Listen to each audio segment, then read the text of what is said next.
Welcome to the Seatrade Maritime Podcast. This is Marcus Hand, editor of Seatrade Maritime News. Today is the first in our new series, Chat about Geopolitics and Trade, with guest presenter Punit Oza, founder of Maritime NXT. Punit is going to be talking to Khalid Hashim, managing director of Precious Shipping. During this episode, listen out for what Khalid sees as the next big force in global geopolitics. It may be different from what you would expect. Learn more about the two invisibles most know little about. Find out about the impact behind the headlines on trade due to the Ukraine war. Now, I'd like to hand over to Punit. Thank you so much, Marcus, and welcome to the first Chat on Geopolitics and Trade podcast. I am super excited. I'm Punit Oza, founder of Maritime NXT, and I'm so thankful to Seatrade Maritime for the opportunity to do these guest podcasts. And in my very first podcast, I have a person who needs no introduction, MD of Precious Shipping PCL Bangkok, Mr. Khalid Hashim. Special mention here to the listeners that Precious Shipping is my starting career ground where I actually got my foundational knowledge of shipping. And I'm eternally thankful to Khalid and everybody in Precious for the help they've always given me. So it's great to actually have Khalid on the podcast here. Mr. Khalid, I wanted to first get your views on geopolitics and what has been happening. Maybe your perspectives would be fantastic, as I always believe. Thank you, Puneet. Thank you, Marcus and Seatrade for inviting me onto this chat. And to straight away get into geopolitics, I would begin like this. After World War II, it was really a bipolar world in which the USSR was slowly but surely being painted as the bad actor, and the USA, with its coalition of the willing, were being painted as the good actors, all by a very compliant mainstream media that never questioned the press releases nor the leaders that made such claims. And as they say, if you print a lie for long enough, people will soon believe that it is true. Now, keeping that background in view, you must remember that Kissinger, with Nixon in tow, came along and there was ping pong diplomacy, was born in the early 1970s. This brought China into the free world, culminating with a seat at the table at the WTO at the turn of the century. And though the bipolar world continued as before, except China started to look like a player that could eventually find a seat at the table that ruled the world. The collapse of the USSR, of course, was engineered by the Reagan administration via the creation in 1978 of the Mujahideen fighters in the USSR to fight the USSR that had invaded Afghanistan. The Mujahideen did their task brilliantly with arms, financial aid, and training from the USA, and fierce warriors recruited from the Arab world led by Osama bin Laden. The USSR suffered and bled from 1,000 cuts administered by the Mujahideen between 1979 and 1989, who were later welcomed at the White House by Reagan putting his arm around their shoulders, calling them the freedom fighters of the world. In 1992, the communist government in Afghanistan was overthrown, and the Mujahideen and the political arm, the Taliban, came to power. In the meantime, the Berlin Wall came crashing down in 1991, and with it, the collapse of the Union of the Soviet Socialist Republic, USSR, took place, with Russia remaining as the core stump and all its satellite countries gaining independence. At that time, the North Atlantic Treaty Organization was formed, and Russia, though asked to be included as a member, was denied. Instead, Russia was given verbal assurances from the USA that there would be no encroachment or induction of these newly independent states from the breakdown of the USSR into NATO. If you look at any of the memoirs or articles written by the contemporaneous personalities involved, they all confirm that the Russians were led down the proverbial garden path. And as we know now, how that has ended with the Russia invasion of Ukraine. The world had become a unipolar world since the early 1990s, with the collapse of the USSR, with the sole superpower, or as they are like to be called, hyperpower of the world, the USA left standing alone. In the meantime, the Mujahideen, who had served their purpose with the collapse of the USSR, were no longer needed, and so were completely neglected by the USA and left to their own devices with their fighters ensconced in Afghanistan. With no financial aid from their masters, the USA, the Mujahideen and Osama bin Laden, their leader, plotted against their former abettors, the USA. And you had the infamous collapse of the World Trade Towers in Manhattan on 11th September 2001. With that, the interminable war on terror began, with the USA and their coalition of willing acting as a bulwark against the dark forces of, as they called it, the axis of evil. About 15 years ago, the USA stopped wanting to be the policeman of the world and started looking strategically as to who could be the pretender to their hypercrown. Meanwhile, Deng Xiaoping, who was in charge of China from 1978 to 1989, had set in motion the great economic boom of our times, with China being a nobody in economic terms, becoming the undisputed number two economic superpower in nominal terms by the second decade of this century. IMF data indicate that China actually overtook the USA as the world's largest economy in 2014 on a purchasing power parity basis. And since then, we've had trade wars with tariffs between these two countries as they continue to battle it out for economic supremacy. So we have now a zero polar world with various alliances being formed between the developed countries led by the USA and the developing countries from the global south led by China. China and the USA are, of course, the two potential candidates to form a multipolar world in which India could someday stand shoulder to shoulder with them and have a seat at the decision making table. USA is the militarily dominant power with its armed forces fighting declared and undeclared wars in almost every continent in the world today. They are the only power that has more than 800 military bases spread across the world. China, on the other hand, has focused its efforts on gaining an economic edge over the USA, seen as its ultimate economic goal. Economically speaking, both the USA and China are joined at the hip, and the combined annual trade is the largest in the world and the envy of every other country that wants a shot at becoming a part of it. The European Union of 27 countries is the other large economy in the world. So, economically speaking, we have a multipolar world. Militarily, it is still a unipolar world with the USA at the head of the table, with the Pentagon's latest budget heading towards the annual US $1 trillion number. The Pentagon's budget is larger than the next 10 contending countries put together. And then comes the gigantic tech companies whose individual market caps far exceed the annual GDP of most countries. They wield extraordinary power, both economically as well as politically. And with their assistance in Ukraine, an extraordinary military influence too, with Starlink's low Earth orbit satellites providing the backbone for the Ukrainian ability to stand up against a former fading superpower like Russia. The tech giants can also silence even the leaders of the free world, as they did by banning Trump from social media while he was president of the USA. China has started to clip the wings of the tech giants that are based there, and it will not be long before the USA does the same with the tech giants that are based in their domain. That could lead to another dimension with the global tech titans forming a sort of digital global power controlled by the tech giants from around the globe. More complications ahead as I see it, especially now that the tech giants have got AI on their side or payroll. So, those are my opening comments, I would say, on what's happening in the world in terms of geopolitics. Brilliant. Thank you so much. This was a masterclass in synopsis of what geopolitics in terms of history has been. And this is something which is very important to understand, that history and culture are obviously interlinked with geopolitics all the time. What I really wanted to also get your views on how has trade evolved with this, and with your experience and so many years of experience in shipping, you have seen cycles, you have seen these geopolitical events unfold. How has trade changed because of that? That's something that I would love to hear your views on. Okay, so now we've got Russia on one side in this Ukraine war, and you got America, as I call it, the coalition of the willing, on the other side, basically the developed countries. They've all sanctioned Russia. They weaponized the banking system against Russia and have made SWIFT excluded from all Russian transactions. Therefore, from an international point of view, for the Russians to make any trade negotiations becomes much, much, much more difficult.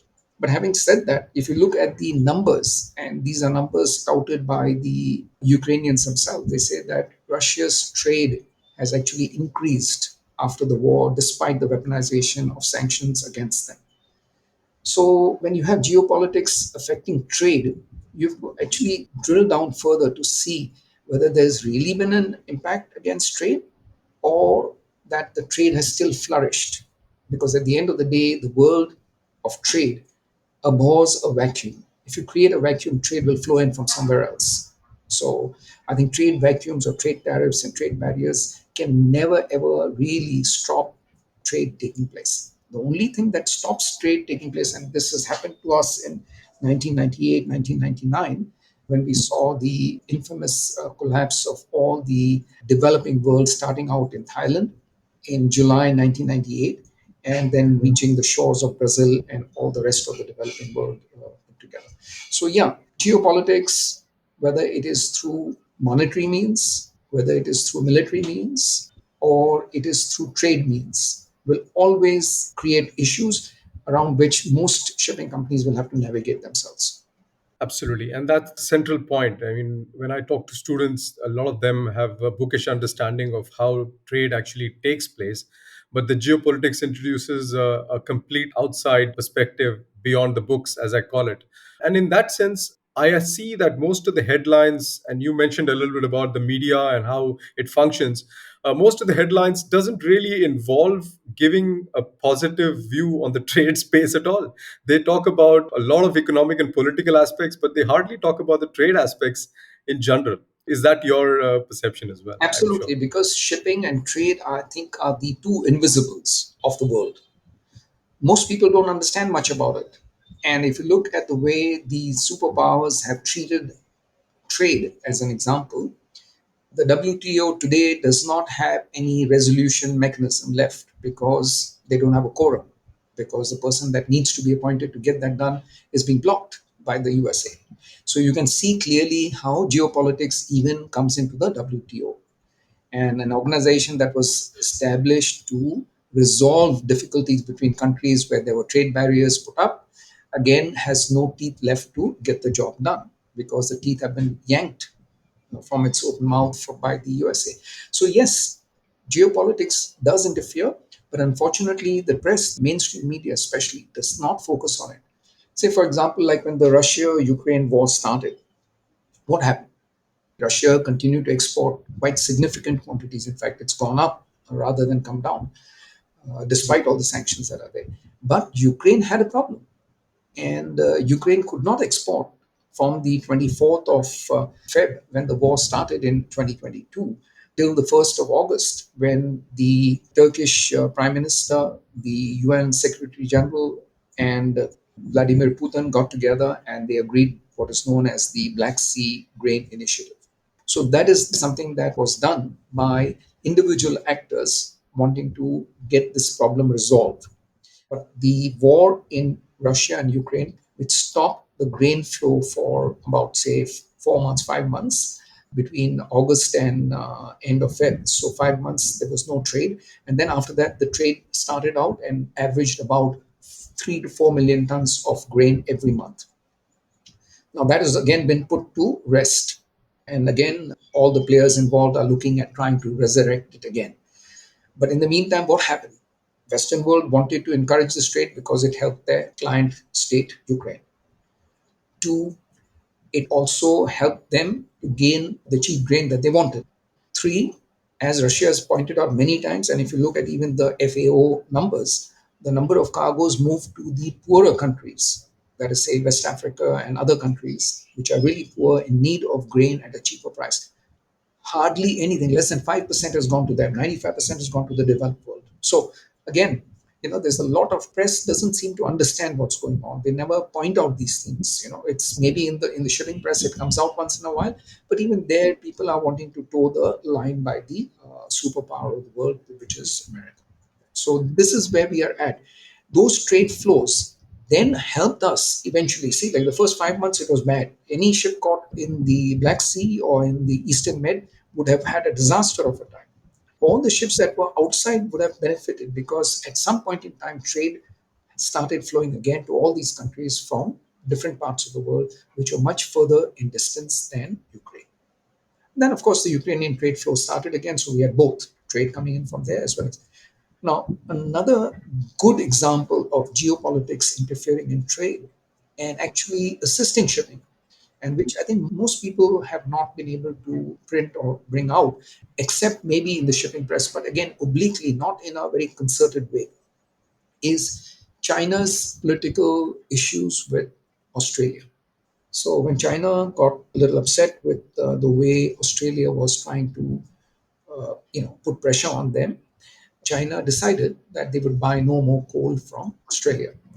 Now, when they stopped buying coal, they also stopped buying some other grains like barley.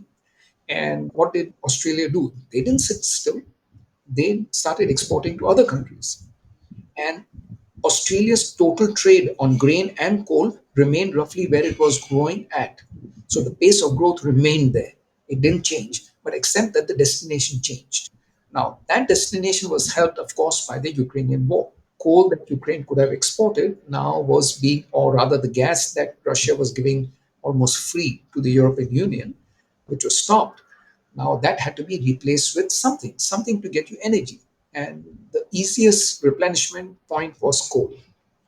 So before the European Union could build the tanks needed at the ports to collect the gas which was coming in and getting their energy security in place, they needed something to keep the energy alive. And therefore, they started importing coal.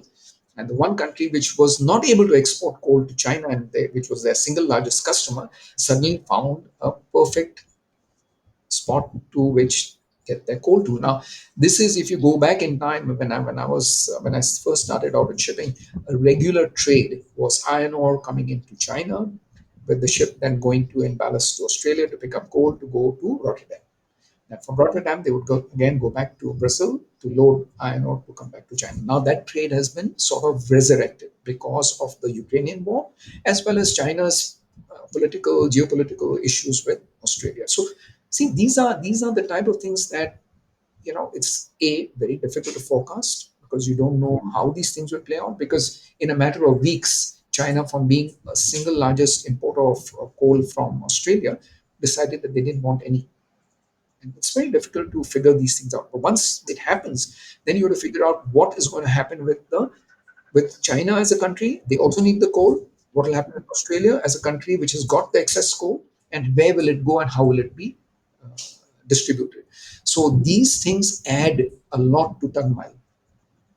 So this is something again where geopolitics goes and upsets the balance which is there, and then you have disruption, and disruption leads to additional turmoil demand. And that's fascinating. I mean, this is exactly the kind of stuff which I think senior leaders like you can bring to the table. These are, as I call, the hidden aspects about the things which people don't really highlight. And it's great to actually learn about this and talk about this. But most interestingly, you mentioned it's very difficult to forecast these things. But I feel that the research departments in even shipbroking firms tend to play a very reactive role to most of these things. Do you actually see, and how do you see in Precious, for example, the need to use technology and research to help create better ways of not even forecasting, but managing these geopolitical changes that you mentioned as well? Yeah. 100%. So for example, like if you look at our latest director on our board that we recruited, she's a very young lady at 42. She heads not only Thailand but all of Southeast Asia for Google. So a very young Taiwanese girl, settled down in American, settled down in Thailand. Jackie is on our board, and we are hoping that with her being on our board and with AI making such big inroads into the tech world, that we will be able to find a better way of managing and forecasting in some way what would happen if this took place, what would happen if that took place. For example, like if you see how we've been trying to sort of encourage IMO to look at decarbonization of shipping, then you would see what we've been trying to say for a long time. What we've said is three things for IMO: that if they do it, it will make decarbonization much, much easier for shipping. So what did we say? We said, and so this is also like geopolitics in a way. So what did we say? We said first that IMO must make 2050 as the drop dead date when you will have 100% decarbonization. Now they've come close to it, but they've used the word about 2050. So Again, it's not exactly a hard deadline. And unless you put hard deadlines, nobody will do anything.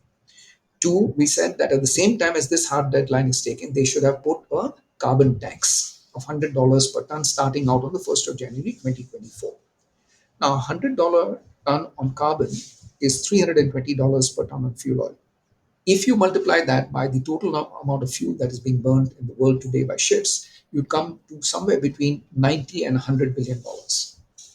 Now, that would be a pot available to the IMO, which struggles for money anyways. UN struggles for money every day. So they would have their own pot with which they could help decarbonization of shipping in many, many different ways.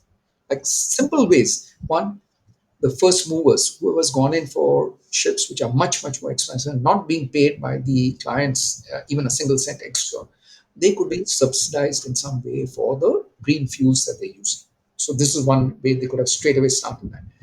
Two, they could use that for research and development into the new fuels of the future. See, like right now, the debate is so open. There is no one thing that you can think of that this will be the fuel of the future.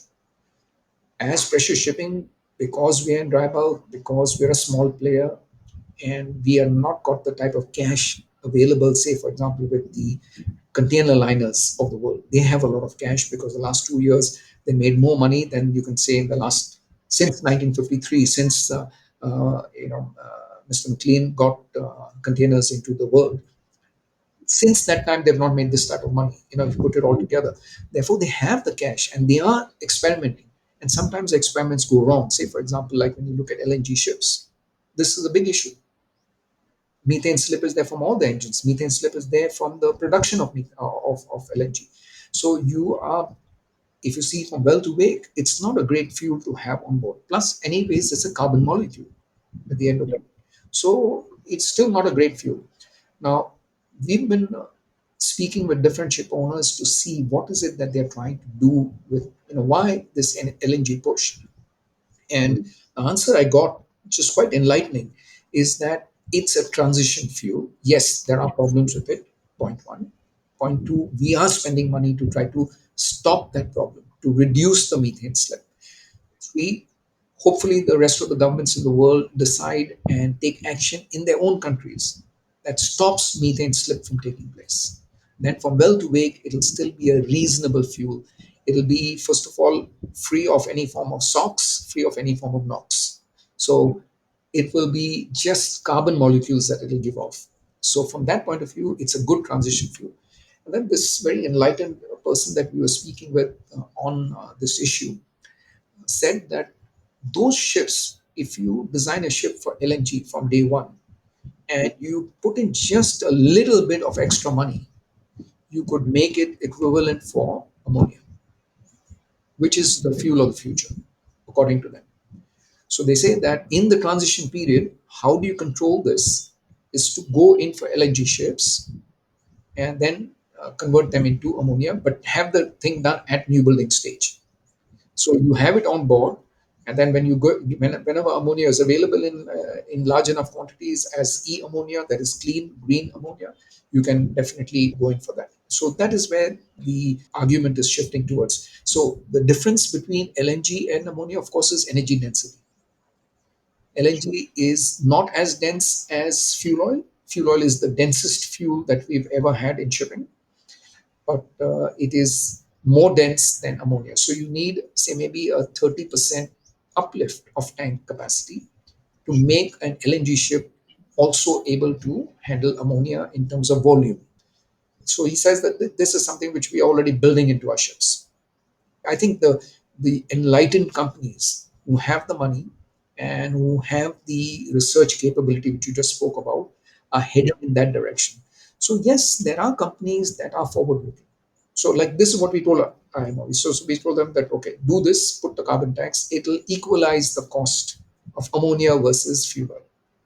At the $100 level, it's almost there. At $200 levels, it is better fuel to burn than to burn fuel oil. So that was the thing that we told them. Of course, this was not even discussed. They said that we'll discuss it in 25 and maybe the tax will come into being in 27.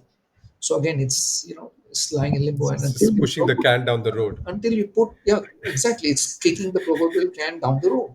So this was the first thing that we told them: have a 2050 deadline, have these two taxes in place. Of course, both of them were not done. One was done almost, but not quite, and the other one was done nothing about. Then we said that you need to also put a deadline on when fuel burning ships must stop being produced. Yeah. So I said that why don't you put a deadline of say 2035, that no more fuel burning ships from that date onward. 1st January 2035. If the ship is delivered on 1st January 2035, scrap it. If it's fuel burning, if it's not fuel burning, then it's okay. So then that will allow shipyards to start research and development, engine makers to start research and development to make and create ships which will be ready for the future. You got a 2050 deadline. You got 2030 when you'll start doing all of this. You have 20 years. You got 100,000 ships which you to replace with current trade. If you go to a trade level which is going to be 2.5 times that, you need 2.5 times the number of ships. You're talking about 250,000 ships. And if you have that many ships, it's going to be a real issue. Absolutely, and that's really the challenge, that you need to really start much earlier. It's like basically stopping a ship as well, that you need to actually stop it much earlier than you actually have to stop it. Correct. But ships won't Uh, stop so and- quickly. So exactly. exactly. So So unless the deadline is put, nothing will happen. So this was the second thing that we said that they should put a deadline on. And then we said at the same time we should put a third deadline that 20-year-old ships should be scrapped also after 2035. No more 20-year-olds. Why? Because you'll first of all reduce the greenhouse gas impact, because those 20-year-old plus ships, they're not able to be converted. The cost of conversion is just too great. Whatever fuel you use on them, they will have a much higher footprint than the more economical electronic engine ships that are coming out. So why have these ships around? They are just creating a problem for us. So we should get that off the table. absolutely. I mean, there is, of course, a trade flow implication of less fossil fuels being transported around the world at some point of time as well, but that's a long thing. But I just wanted the listeners who, for the first time, I think we on the Seatrade podcast will have a lot of students listening in. So, one of the passions for me, of course, is to try and tell the students very early in their careers that they need to start looking at these things beyond the books. I think subconsciously, even consciously, you and other leaders are doing this study in your mind all the time about geopolitics and how it's changing trade flows. So, if you have any words for what the students should do to try and inculcate this mindset of trying to analyze and do more, some words of wisdom there would be really useful for them. Like what I said at the end of my initial remarks, that the tech giants would become a force by themselves. It would be a separate power in the world. Now, in that polar power, AI will make the maximum difference. So if I was a student today and I was looking at geopolitics and how it would impact the world, I think AI will have the largest impact that you can think of, more than wars, more than superpowers, more than anyone else. So if I was a student today, I would be focusing on AI, how it can change things. See, because AI is the building block from where you can get the knowledge to run shipping companies better, to run any company better, any industry better. So if you have AI with you and you understand it well, you will do fantastically well. So as a student coming out into a new career, if I was looking at it, I would be focusing very strongly on AI to the exclusion of all else. Wow. That's a strong statement. Perfect. Thank you so very much. I think we have to end it here with the time running out, but it was always a pleasure to talk to you and learn from you, sir. I've done this for 30 years and I can't stop. So it's really, really amazing every time I speak to you and meet up with you as well. So thank you so much for your time and thanks for your thoughts so much. Thanks a lot. Thank you, Punit Oza and Khalid Hashim. That is all we have time for this week. Thank you for listening to the Seatrade Maritime podcast, and make sure you subscribe on the app of your choice to never miss an episode.